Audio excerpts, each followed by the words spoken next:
ძალიან ბევრი კანონსაწინააღმდეგო ქმედება ვნახეთ ჩვენ აქ და აი ასე ვთქვათ არაერთი იყო ეს პირდაპირ ჩვენ სახელთან იყო დილით გავიღვიძეთ და იყო ფოსფორის ბომბები გავიხსენებ ერთ დღეს როდესაც დაახლოებით დილის 8 საათი იყო გავიღვიძეთ ჩემი მეგობრები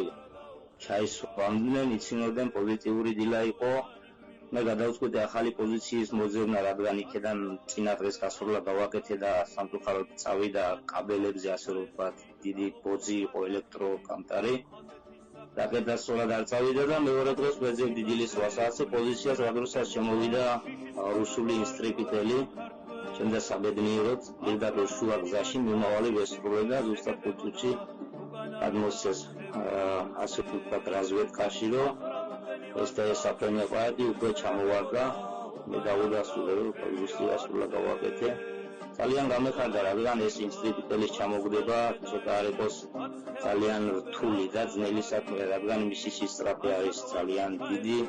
ფრენის სიმაღლესაც ძალიან მაღალი უბრალოდ მე ზუსტ დროს სწორ ადგილას აღმოჩნდი და ძალიან გამიმარჯვე თუმცა ჩამოვედი მე ნახე აწუხელიძის ფოტო ასე ვთქვათ პეკასთან და მეც გადავიდე პეკასთან და დავწერე რომ მე შენს მაგივრად ვიზიებ შულს რუსების წინააღმდეგ ეს იყო ჩემი პირველი მიზეზიც და მიზანიც და რაც შეეხება იმ შვიდ დაღუპულ ვაჟკაცს ისინი გმირები არიან იმათ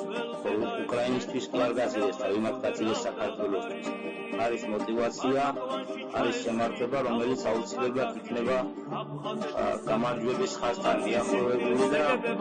საბოლოო ჯამში ყველა ერთად გავიმარჯვოთ